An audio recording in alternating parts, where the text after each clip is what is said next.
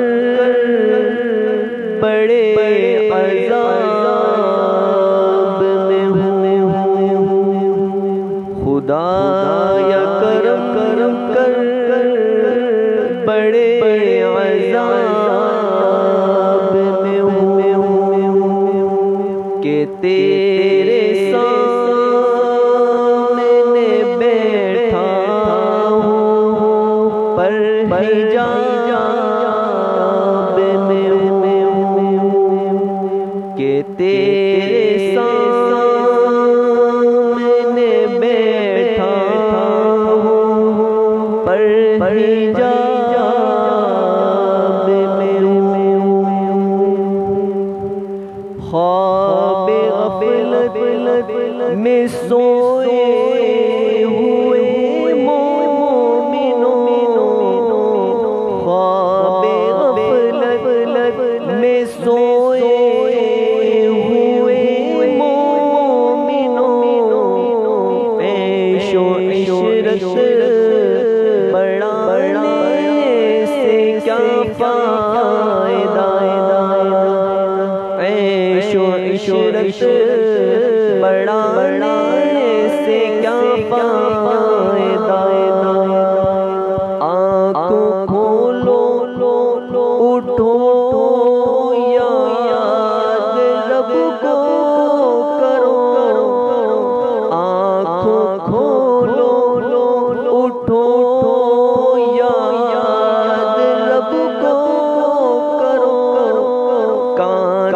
کھولو سنو ذکر حق کا سنو کان کھولو سنو ذکر حق کا سنو آؤ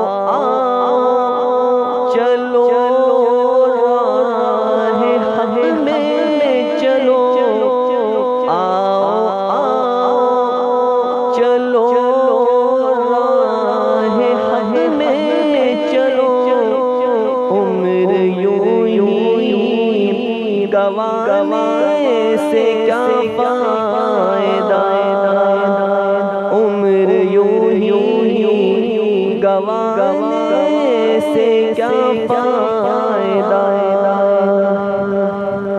اپنے رب کو جوانی میں بھولا ہے تو اپنے رب کو جوانی میں بھولا ہے تو اور طاقت کے بوتے پہ بھولا ہے تو اور طاقت کے بوتے پہ بھولا ہے تو جب جوانی ڈلے گی تو پچھتائے گا جب جوانی ڈلے گی تو پچھتائے گا ایسے رولانے سے کیا فائدہ ایسے رونے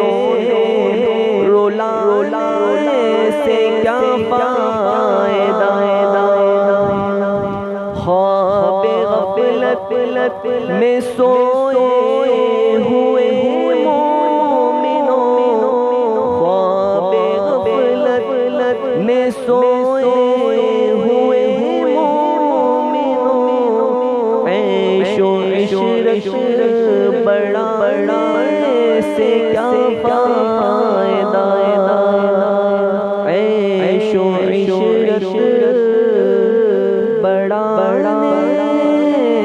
سے کیا فائدہ۔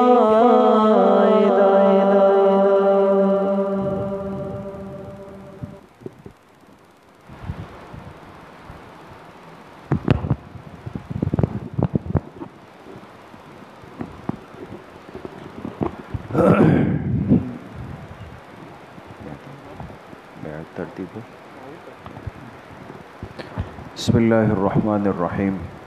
جیسے ہر مہینے ترتیب ہوتی ہے مجلس بیعت کی بھی، اور ہمیشہ یہ بات عرض کرتے ہیں کہ بیعت کا مقصد اصلاح نفس ہے۔ انسان اس ارادے سے کسی متبع سنت و شریعت شیخ سے بیعت ہوتا ہے تاکہ اس کی اصلاح کا عمل شروع ہو جائے، اور اسی طریقے سے بیعت کی بنیادی شرط یہ ہے کہ بیعت وہاں کریں جہاں دل کی مناسبت ہو، قلب کی مناسبت ہو۔ جہاں مناسبت نہ ہو تو وہاں فائدہ نہیں ہوتا۔ تو بہرحال بڑوں کے حکم سے ہر مہینے یہ ترتیب کرتے ہیں، اور جو ساتھی کسی اور شیخ سے بیعت ہے اور مجلس میں موجود ہے، ان کی بیعت اپنے شیخ سے بالکل برقرار رہے گی، اس پر کوئی فرق نہیں پڑے گا۔ وہ اپنے شیخ کے معمولات کی پابندی رکھیں، اور جو ساتھی ہمارے سلسلے میں داخل ہیں تو وہ اپنے معمولات کا اہتمام کریں۔ جو نئے ساتھی اگر بیعت ہونا چاہتے ہیں تو وہ بیعت کی نیت سے یہ کلمات ساتھ ساتھ پڑھ لیں، اور باقی ساتھی بھی برکت کے لیے ساتھ پڑھ لیں، تو انشاءاللہ اللہ پاک سب کو فائدہ نصیب فرمائیں گے۔ پڑھ لیں۔ بسم اللہ الرحمن الرحیم۔ لا الہ الا اللہ محمد الرسول اللہ، اشہد ان لا الہ الا اللہ وحدہ لا شریک لہ، واشہد ان محمدا عبدہ ورسولہ، آمنت باللہ وملائکتہ وکتبہ ورسلہ والیوم الآخر والقدر خیرہ وشرہ من اللہ تعالی والبعث بعد الموت، آمنت باللہ کما ہوا باسمائہ وصفاتہ، وقبلت جمیع احکامہ اقرار باللسان وتصدیق بالقلب۔ میں توبہ کرتا ہوں کفر سے، شرک سے، نفاق سے، کبائر سے، صغائر سے، خاص طور پر جھوٹ بولنے سے، بد نظری کرنے سے، بدکاری کرنے سے، کسی کا حق مارنے سے، کسی پر ظلم کرنے سے، کسی پر تہمت لگانے سے، کسی کو دھوکہ دینے سے، کسی کا مالی حق مارنے سے۔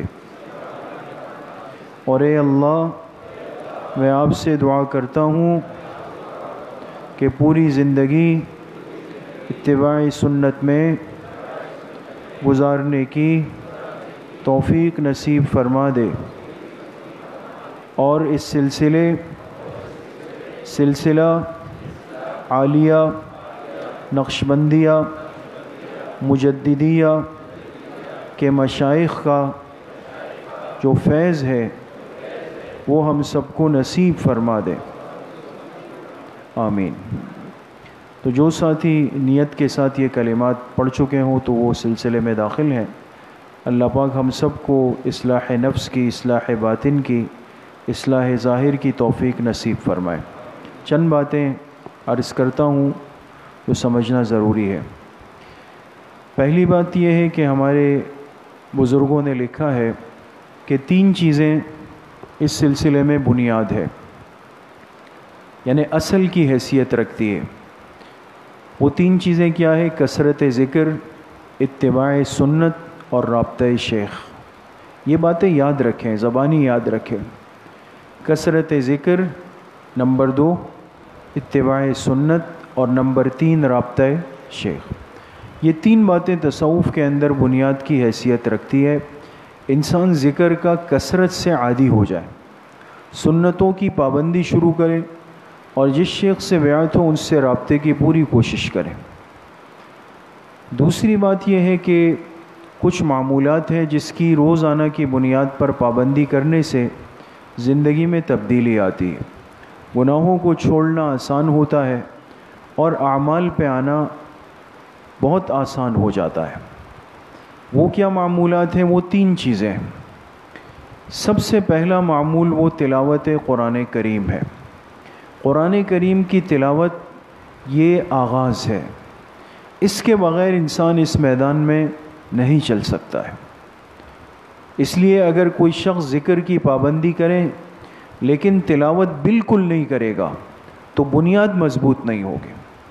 اس لیے میں ہمیشہ ساتھیوں سے ایک بات عرض کرتا ہوں جو انفرادی بھی ملاقات کرتے ہیں۔ بہت سارے ساتھی کہتے ہیں ہم ذکر کی پابندی کرتے ہیں، موقع مل جاتا ہے، تلاوت کا وقت نہیں ملتا۔ بہرحال یہ بھی ایک شیطانی وسوسہ ہے، وقت تو ملتا ہے لیکن ہم ہمت نہیں کرتے۔ تو چاہے کم ہو، کم وقت ملے، کم تلاوت کرے، لیکن روز کرے، روز کریں۔ یہاں تک عرض کرتا ہوں کہ اگر 1 رکوع تلاوت کا بھی موقع ملے، 1 رکوع وہ بھی کریں لیکن پابندی کے ساتھ کریں۔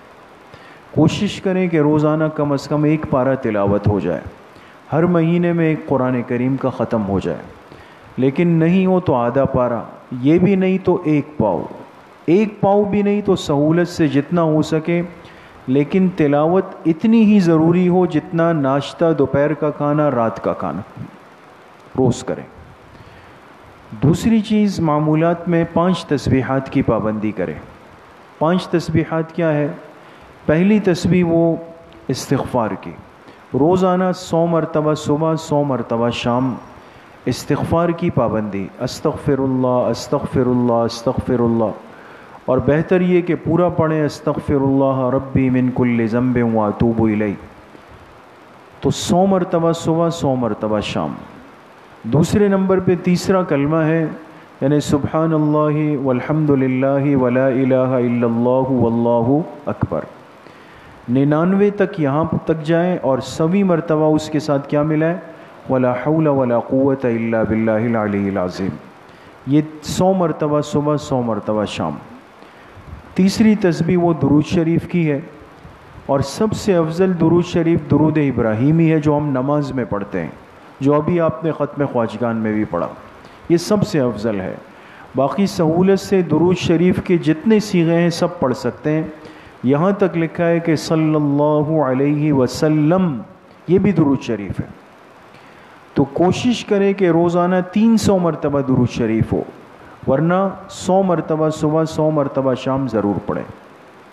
چوتھی تسبیح وہ لا الہ الا اللہ، لا الہ الا اللہ، یہ روزانہ 100 مرتبہ پڑھیں، لیکن ترتیب یہ ہو کہ 99 تک لا الہ الا اللہ ہو اور 100ویں مرتبہ اس کے ساتھ محمد الرسول اللہ۔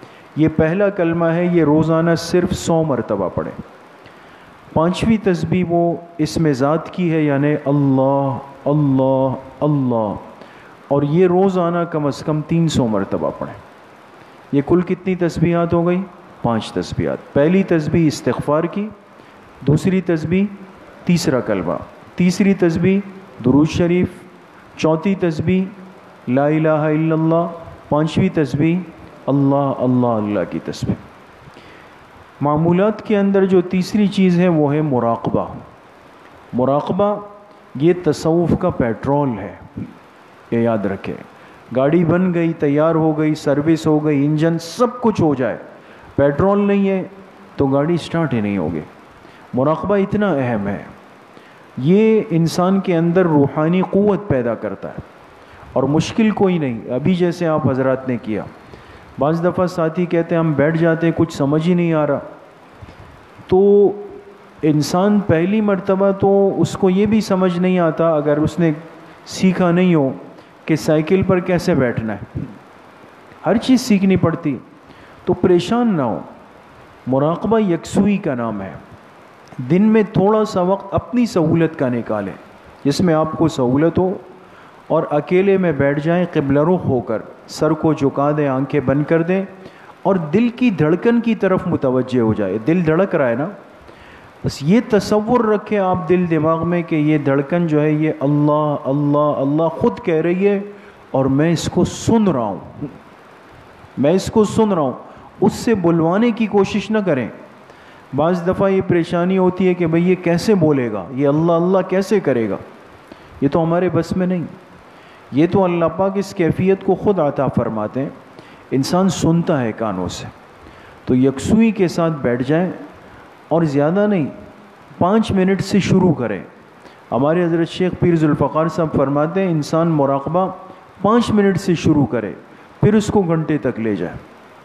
تو شروع میں بالکل کم رکھیں اس کو، 5 سے 10 منٹ، اس سے زیادہ نہیں، اور پھر جیسے جیسے دل لگ جائے اس اعتبار سے وقت بڑھاتے ہیں۔ تو روز مراقبے کی بھی پابندی کریں۔ یہ معمولات انشاءاللہ ہمارے روزمرہ کی زندگی کا حصہ بنیں گے، آپ کو اس کام کا فائدہ کھلی آنکھوں نظر آئے گا، بیعت کے فوائد اور برکات آپ کو محسوس ہوں گے۔ اللہ کریم مجھے بھی آپ سب کو صحیح عمل کی توفیق نصیب فرمائے۔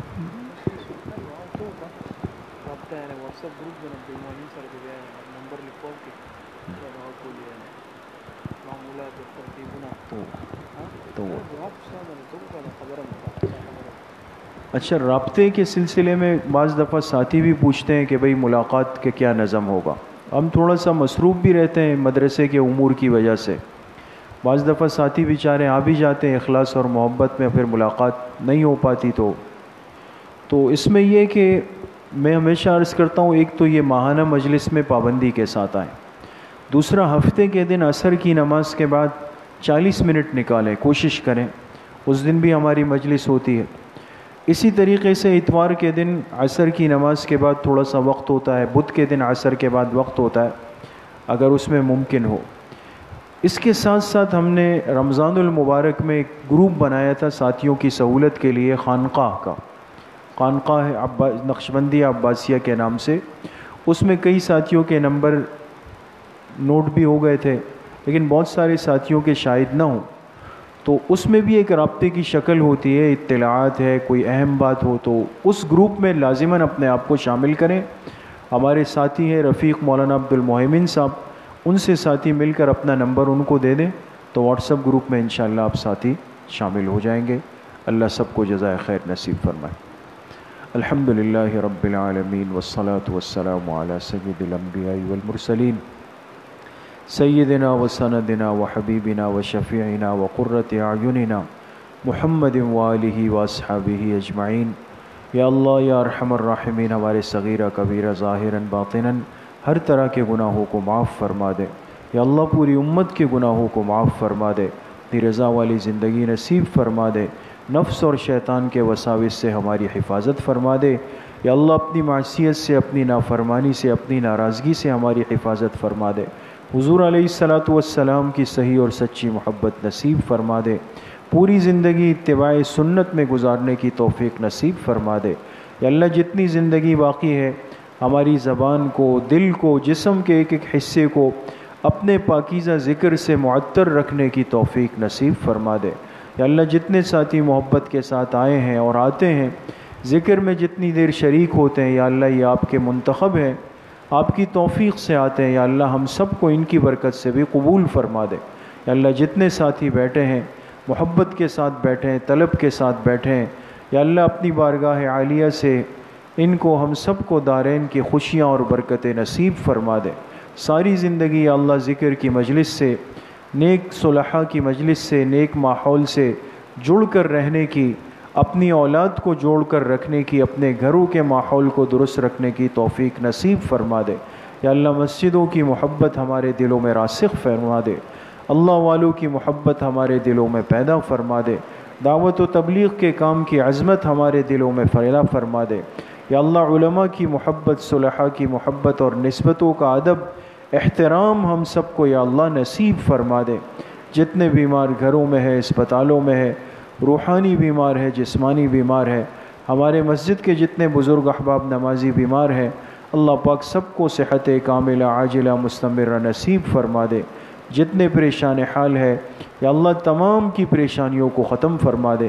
جتنے سلسلے یا اللہ آپ کی فضل و توفیق سے ہماری مسجد میں چل رہے ہیں، یا اللہ اس مختصر جگہ میں آپ کام لے رہے ہیں، یا اللہ ان ساتھیوں کی محبت ہے، اخلاص ہے، اعانت ہے، دعائیں ہیں، بڑوں کی دعائیں اور سرپرستی ہے، یا اللہ قیامت تک ان تمام سلسلوں کو اخلاص کے ساتھ جاری اور ساری فرما دے۔ یا اللہ یہاں کے فیض کو پورے ملک میں بلکہ پورے عالم کے اندر عام فرما دے۔ جتنے طلبہ عزیز یا اللہ یہاں تعلیم حاصل کر رہے ہیں، جس شعبے کے اندر بھی ہے، جتنی طالبات ہیں، سب کو علم نافع کی دولت سے یا اللہ مالا مال فرما دے۔ یا اللہ جتنے طلبہ تشریف لائے بیٹھے، ان کی پڑھائی کا وقت تھا پھر بھی اپنے آپ کو ذکر کی مجلس کے لیے روکا، یا اللہ ان تمام طلبہ کو علم و عمل کی توفیق نصیب فرما دے۔ علم کی دولت سے یا اللہ ان کو مالا مال فرما دے۔ پورے عالم کے لیے اللہ ان کو اور تمام طلبہ کو، تمام مدارس کو یا اللہ قبول فرما دے۔ مسجد میں، مدرسے میں وسعت کے اسباب اپنے غیب کے خزانوں سے یا اللہ نصیب فرما دے۔ ہم سب کا خاتمہ بالایمان و بالخیر نصیب فرما دے۔ ہماری دعاؤں کو اپنے فضل و کرم سے، فضل و رحمت سے اپنی بارگاہ میں قبول و منظور فرما دے۔ صلی اللہ وسلم علی نبینا محمد وآلہ وصحبہ اجمعین برحمتک۔ السلام علیکم۔